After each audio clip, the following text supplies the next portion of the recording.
Welcome back to Day One Energy with Jordan and Lockie. Episode 2 today, Jordan. I'm super pumped. We have an amazing guest on today. That's it. Paul, thank you so much for coming on today. Why don't you introduce yourself, tell us a little bit about yourself, your business. Thank you for having me. My name is Paul Sharples and I'm a Director of Access Service Australia. We're an Australian company that specialises in service and sales of construction equipment. Yeah, awesome. And obviously you've grown that over quite a long time. How long have you been running the business for? This business is now 23 years old. Wow. There you go. That's a little while.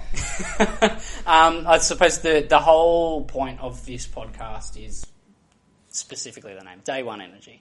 And it's a big thing in my office. I know it's definitely a big thing for Lockie as well, where it's Day One Energy is like the first day you start, you're super energetic, you pump everything out, you're super successful on your first day. And I suppose the big question is, what's kept you motivated to keep going? Why have you gone for 23 years? How have you kept that motivation? The motivation of moving forward in business is different things to different people. And we are all, by nature, motivated by different things. Some money, some success, some lifestyle, some just the achievement of solving a problem.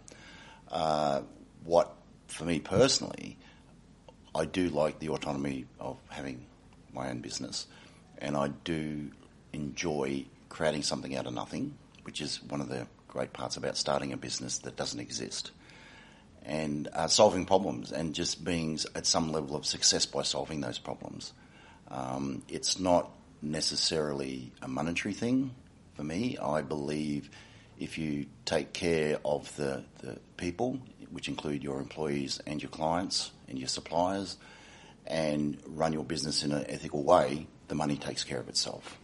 Yeah, no, for sure. Definitely, where I've worked in the past, I've definitely seen it before. I've actually worked for you personally in the past as well. I think that's a super important part as well, and I think Lockie can agree. Absolutely. No, yeah, it's everyone has different purposes for wanting to achieve their success, correct? And no one's is more important than the others. I guess it's down to you. But what I'm really interested in about you is 20 plus years in business. One, how did you get into business? Like, how did you get in that path to starting your own business? But also, what were you doing before the business? And what ultimately led to you starting this, extremely successful business? Again, it is different for different people. I never really, as a young person, aspired to have my own business. This business is my third business. So the first one was a senior gentleman who asked me to join him in business, and it's not something I never thought about before. And I took that path, and it gave me the realisation of, hey, it gave the confidence that this can be done. So I entered that, and that's what got me interested in business. To answer your question on how this business started, my second business I sold to a corporation, and after the experience of having two businesses on your own, it's really quite difficult to settle back into a corporate environment. And although it was great stepping stone for me, I probably wasn't enjoying it as much as I did when I was self-employed. So while I was within this company, an opportunity arose for me to assist this company with their path by starting my own business and supporting their product with service. So that was the opportunity for me to start the current business that I'm doing. Yeah, awesome. And funny you say it was hard to go back into the corporate world a little bit. I think when you're self-employed and working for yourself, I know definitely for myself, freedom is a big thing. Autonomy. Yes. Yeah. And just being able to do what you want, it definitely gets your energy levels up. Experimenting, being, I suppose, artistic as well. 100%. It pushes you further. I guess also you've been in business for a whole lot longer than we have. You can almost pinpoint what you want to do and when you want to do it and when you want to wrap things up by. And I think that's a powerful thing in itself, is you get to choose when you're done. Yeah. Not someone saying, hey mate, you're done. And it's not necessarily for everyone. Exactly, yeah. It's how you're built and your makeup and your desires and your wants and needs. But both situations are stressful. There's no two ways about it. If you want to climb the ranks in a corporate company, it comes with a level of stress. And business also comes with a high level of stress, but it's different stress. So it's what you're most capable of coping with. And for me, I found that I dealt with the stress of being self-employed better than I did working for a corporate company, because you have some level of control. So when you work for a corporate company, you have to follow orders, whether you agree morally or not. Whereas in your own business, you can remain those standards. And if those standards are the most important to you, then it's probably more important that you dictate your own terms and have your own business. Yeah, for sure. Well, did you have a breaking point? 3 businesses. Was there ever a point where that day one energy was gone and you're like, what am I doing? I'm done. Did you ever have that day? Look, absolutely. Like those days do come. Yeah. And I think anyone who is in business for long term would be telling a white lie if they said every day was a dream. I mean, whether you're self-employed or employed by someone else, you don't always have great days every day. So, yeah, to be honest, Lockie, there are days when you think, why am I doing this? Do I want to go on doing this? You know, highs and lows. And that may not have been driven particularly by anything going wrong in the business, just some days you have a bad day. Yeah, no, for sure. And so you started your business in Queensland. Correct. And now you've got locations everywhere in Australia, including New Zealand. Yes, correct. What made you want to grow your business to have multiple different locations in different states and different countries even? Opportunity. There was an opportunity to grow. If you have to take those opportunities. If your path is the path that you choose is to grow your business constantly and make it large and hopefully successful. So, it gets to a point where, like you said, we started in Brisbane, but there's only so much market for our product in Brisbane. So if we wanted to grow, you've got to look outside that demographic. So, once we went from Brisbane to Sydney to Melbourne to Perth to Canberra, we pretty much saturated our opportunities in Australia, and there was a definite opportunity to take on New Zealand. So we chose to walk through that door, start that identity as growth for the business. Yes. No, but it's not really. It's not really. It was not motivated by, necessarily monetary. It was just a calculated natural growth of what we do and what product we present to the market. Yeah. So, and I know there definitely be a few people out there that have probably got their business at the moment, trying to decide whether they are going to grow, whether they're at the point to grow, and that sort of thing. So, when you say an opportunity came to then grow the business, how do you look out for that opportunity? Is there anything specific that sort of took you to the point of where you said, yeah, okay, let's open up another branch? Yeah.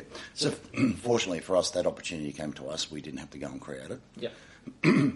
So when you want to grow, there's you've got to make a conscious decision to market and expand your business to go into another arena.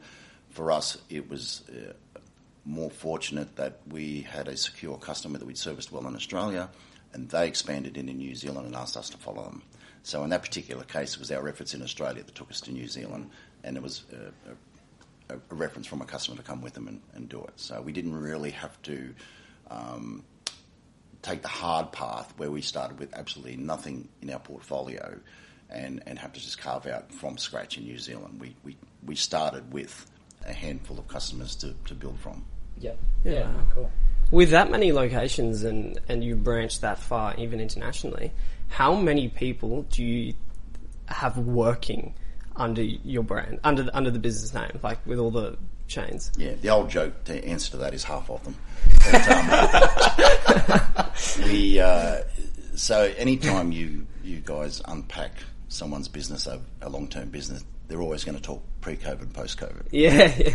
So we peaked pre-COVID with the 2 countries at 100 people. Wow. So COVID wasn't very kind to us, and we're rebuilding. So we're currently running at about 85. Okay. Well, with COVID coming through and wiping a lot of businesses out and killing a lot of local smaller businesses, how did you come back from COVID and go, all right, I got to put my mind back into it. I got to boost my motivation. We're going to have to work some some big hours and try to rip down some big contracts, to get back to the business where you want it to be.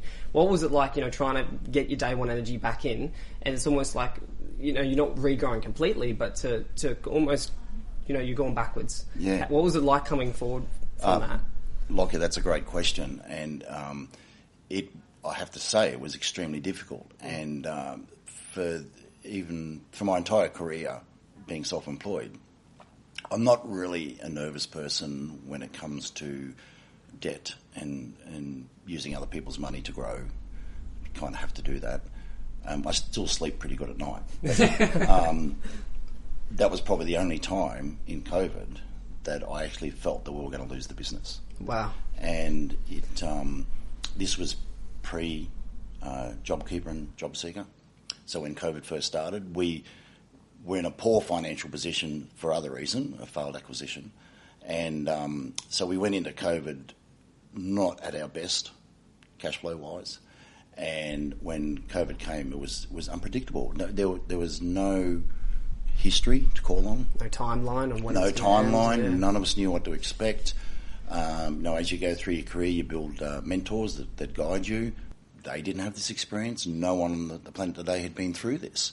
So it was very unexpected, and the industry fell over, and different people's industries fell over at different times, depending on the circumstances. So, yes, it was a time of great stress, and like you said, what motivated me and my team. So what I was fortunate to have was, by that time the company was 20 odd years old, and I have a lot of people around me that are very, very experienced and very, very supportive.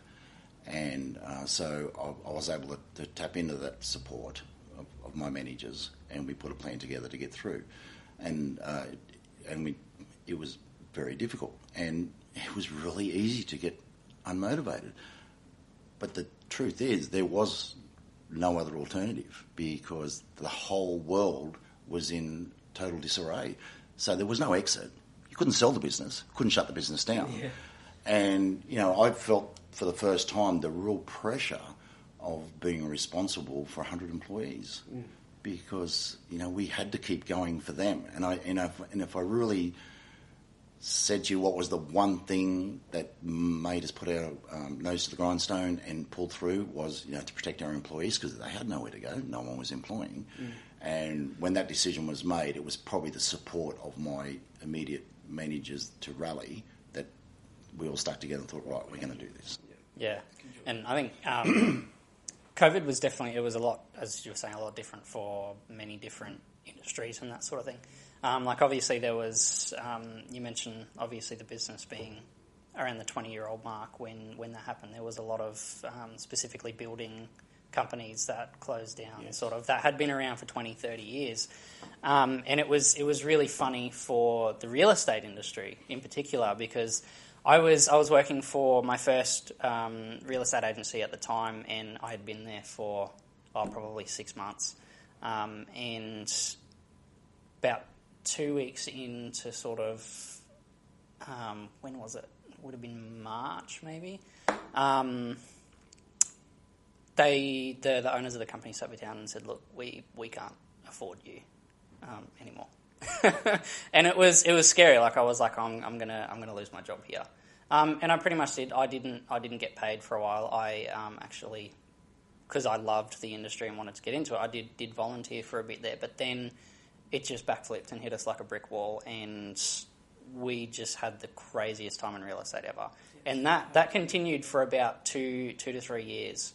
And and we saw just because we had a lot of people take their properties off the market, properties that we said, you're probably around that sort of $400,000 mark, then came to the market and was selling well into the sevens within this 6 month period. And I think that's just the difference between the industries and how it affected everyone. Well, you look through COVID and all the pharmacies, like how much they would have cashed in on that. But sorry to rope back to during COVID, 100 employees that you need to keep this business running for them. Talk about weight on your shoulders. It was only like 3 days ago that I was in my office going, I don't know how I'm going to do this. I don't know. Oh, I don't know what I'm going to do. Like, I've got so much going on. I got everything on me. I feel like the pressure of the world's on me. But it's things like that humble me and go, you know what?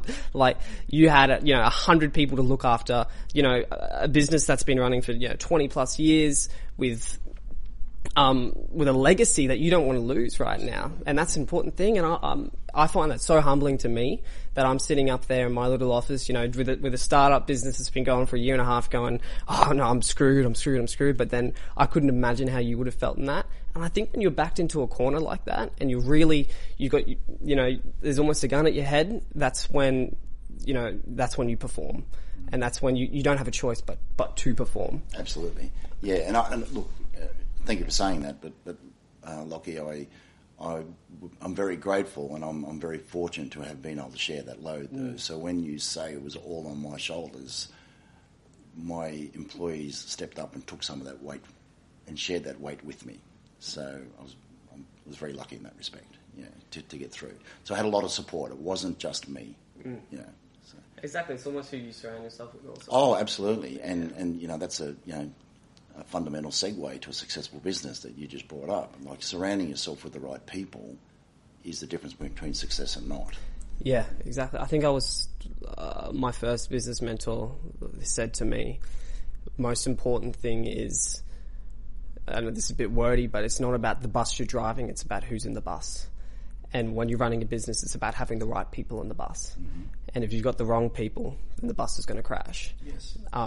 So yeah, having that right people is so, so important. And I don't have much experience in that, but do you want to tell us a little bit about maybe how you mentioned about the guy that first got you into business, and have you had any really important people on your journey that have gotten you to where you are now and really have helped you in that sense? Yeah? Many, yes. That is a very important part of evolving as a business, is to find your mentors. Sometimes those mentors are people you work with or work for you. Sometimes they're external. And surprisingly, sometimes the people you learn from the most are the people who aren't very good in business or ethically or morally do the wrong thing in business, because it's just as powerful to learn what not to do as what to do. Yeah. And like you said, driving the bus is important. You have to entrust people. Sometimes that'll leave you vulnerable, but most times it'll work for you if you're a good judge of character. Don't try and micromanage your business. And that was a big journey for me. By nature, I'm a micromanager, and I had to let go and entrust people around me to just do their thing. And you won't grow if you try and control everything. You'll only get to a certain size, and you'll try and control the whole thing, and all it will do is burn you out, and you'll end up resenting and hating the business. So one thing I would like to say, that when I first started business, there was an old saying that if you ever had a business partner or a senior manager beside you, always pick someone who's different to you, because otherwise you'll get tunnel vision and the business will go down a certain... I no longer subscribe to that, because I've been there and done that, because if you get someone who's too opposite to you and too opposite in personality, it can create a lot of misfunction in the business as you move forward. What you need to do is find someone who you get on well with, who you're compatible with, and have the same vision as you for the business, but they have a different skill set. Yeah. That's the secret. Different skill set. A different skill set. And be okay with that. Look, one of the most important things I can say in business is keep your ego in check. Yeah. Okay? Be okay that one of your team members or your business partner, if they're better at doing something than you, let them do it. Yeah. Don't try and control it because you own the business. Let them do their thing, and you'll be rewarded in turn, and that will take the pressure off your shoulders and share the load, and actually allow you to take time out when you need to from the business. Because one of the, and I'm segueing again, but one of the things that's important about starting in the business is having some sort of plan of what the business is going to be to you. And one misconception about starting your own business is that you have to work 7 days a week in that business forever, because you're now a business owner and you have to commit to that 100%. And that's kind of true in the first 2 years as you're building a business. It's a lot of hard work. Well, it's high-paid hard work and low-paid easy work. Yep. But if you are 4 years in and you're still working 7 days a week and just earning an average wage, something's not working. That is not where you want to go, because all you're going to do is interfere with your lifestyle, and you're going to end up, again, resenting and hating the business, and it's become a noose around your neck. And that's all part of what I'm saying by surrounding yourself with the right people, because that's not a successful outcome. And you could be making lots of money, but if you're never present at home and you're missing your family, or you haven't got time to take a holiday or travel or go to that wedding, that is not success. Yeah. It's life balance. And as you get older, so you're appealing to a lot of young entrepreneurs, as you get older, time becomes more important than money. And if you get to your 50s and you've had a 23-year-old business like I have, and you reflect on that and, hey, this has been great, but I've missed so much, again, is that success? Well, what is your underlying purpose behind success? What did you want it for? Life balance. Life balance? Life balance. Success to me is being financially stable enough to live the life you want to live, and that's different for different people. And time, being able to have the time to be there for the moments, the important moments. Interesting, because we were literally talking about a week ago, and we were both kind of like, how do we grow these businesses faster? What do we do? And we saw this quote, and it said, fast growth builds ego, slow growth builds character. Correct. Also, fast growth builds bad practices. Yep. Yeah, it starts to break down the way you do things and that sort of thing to shortcut and get it done quicker. Yeah, or you're not efficient. If you're growing quickly, and whether you're making a good margin or not, you don't get time to dot the I's and cross the T's, so you end up getting to the end. And we kind of got there a little bit when COVID kicked in. The first thing you do is tidy up what you're doing, because you find, you're wasting money, and maybe you haven't got the best phone package, or you're not the lease on your vehicles. You just don't get time to tidy up. And you find that you actually hemorrhage a lot of money when you're being fast growth and successful. And fast growth and it also burns your people out and burns you out. But there's a happy medium in between somewhere, because secure, self-funded growth is a slow path.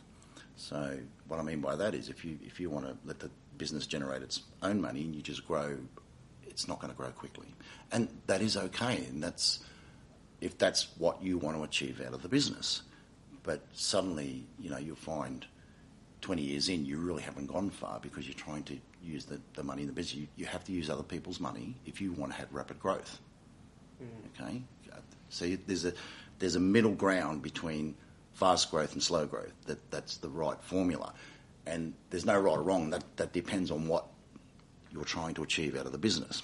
So an important thing is, when the day you start a business, is to have some level of idea of what you want to achieve out of it. And for your young demographic, they probably don't put as much thought into 30 years from now as someone who's been doing it for a while. But it's good to go in with some sort of thought of what the business is going to mean to you and what you want to get out of the business. And what's really important is the day is going to come when you need to exit that business. It's inevitable. So even though at a young age, you probably don't need to map this out on a spreadsheet and have a big major 1-inch thick business plan, but you need to have some sort of idea of what do I want to achieve out of it, and how do I want to exit. And exiting could be selling it, second generation, children take it over, part sell out, leave the business run with a manager, go into retirement. And then as you build your business and make decisions about your business, you always plan with that in mind, so that the business looks the way it needs to when that time comes. What I'm trying to say is, if you're going to sell a business, the balance sheet is going to look different to if it's a second generation takeover. Okay. And back to your motivation question, Lockie, one important thing is have a realistic expectation of what the business is going to bring to the table. So an example is, if you are a bit crafty and you want to sell your product at the markets here at Cleveland on the weekend, and you want to earn a little bit of pocket money, great. The expectation is you're going to do something you love and earn some money in the weekends and have some supplement income to the house. But if you think that's going to buy you a Ferrari in 2 years, all you're going to do is get 2 years in and be disappointed and unmotivated. So you've got to be realistic about what you want from the business and what it's going to bring to the table. Don't shoot for the stars if you're only working at ground level. Yeah. And funny you say that, because that has been something that's come up for me along the ride, and it's goal setting. And obviously there'd be a lot of people out there. I know yourself and myself in particular, we've got big end goals. And a lot of people talk about it's the little goals that get you to the big end goals. Yes. How I suppose do you differ what is achievable and what's not achievable? Well, the first is the market that you're in and the product that you sell. If your market is only 1,000 units a year and you project that you're going to do 5,000, that's not realistic. So the first thing to bring your goals in to achievable is your market and your product and how much of that you can get into the market. And the second is your own capabilities and your team capabilities. And the third is, do you have the funding to carry that through? Yep. And a lot of people also talk about, I know it's definitely one thing that I'm looking at the moment is team expansion and that sort of thing. So when you started, was it just yourself or did you have a team? When I started this business, I started with one business partner. Yep. Okay. And when, I suppose, what was the point for you? Because I know that I've spoken to a lot of people and I know we've spoken about it before, about when you get to that point on when you decide to bring more people on. When did you decide to start bringing more staff on? Was it when you couldn't handle the work anymore, or? And was there any risk associated with bringing staff on at that time? There's always risk bringing staff on. But it's calculated risk. And sometimes it can be more risky not to bring them on. So we started this business with a plan to grow rather quickly. So we started in Brisbane and moved into Sydney and Melbourne quite rapidly within the first 6 months. So there was always a plan to bring staff on right from the beginning. Yep. So that was a plan to do that. So it was, at that point, it was pretty low risk. And the idea was to work in the business, in our particular case, servicing equipment, and then work our way into management as we put more people on. But that's a difficult journey, and there is a lot of, you have to accelerate pretty quickly in that first phase, because if I could use the example of a tradesman wants to start his own business and he goes out working, plumber, let's say, and he wants to grow his business. When he puts a second person on, he doesn't get twice the work done, because he spends most of his time trying to organise this person, and then he probably only gets 40% productivity where he can actually charge out the customers. So that's the pitfall. You need to move rapidly to about 5 people so that he can get to the point where he can manage those 5 people and no longer be productive. So it's a very decision that once you choose to grow away from one person, you need to grow to 5 or 6 per manager rather rapidly to make the numbers work. For management. Yeah. Wow. I think this might be a good question to end out on, and we are slightly, I am roping back a tiny bit, but before you said there's a point of growth where if you go too fast, you might do things the wrong way. Yes. Now, I was told, you were told also, we discussed this, that there is a moment where your values are tested and there's a line, and if you cross that line, then you've compromised who you are as a person, and you're going to run a different business, and your life and business is going to be different because you're going to cut corners. Was there a moment where where your morals and your values were tested, and you had the choice to go, I could do this the wrong way, and either a whole lot more money, grow this business faster, avoid certain issues or whatever, and things would have been good, but you've actually compromised who you are as a person? Was there a moment where you've gone, okay, this is it, where I can? Where's the line where I can cross it? Yeah. Many times. And how did you stop yourself to... When you start, another thing you need to do to start is define where your moral compass is going to be with this business, and you never waver. Yep. And as you go through your path, it'll sometimes go the direction you don't want it to go, and you'll zigzag, but ultimately you're trying to draw a straight line to the ultimate goal at the end. And if that's what you lay out in the beginning, is you're going to run an ethical business, then you never waver. And it's actually good to have that in place, because when those decisions come your way, Lockie, and they are presented to you, when you have those values, it's very easy to make your decision, because no, that doesn't fit with our moral and ethical boundaries, so we will not do it. So there's no grey when you actually go to make that decision. If that's what you commit to, all the way through. Yeah. So setting up the right values from the beginning. It does. It helps you make the decision along the way, because there's just no grey. No, this is our decision. So we can dismiss that because that does not fall within it. Yeah. Has there ever been a time where you've slightly differed from that? No. I can honestly say hand on heart no, and I can also say all the people around me are the same.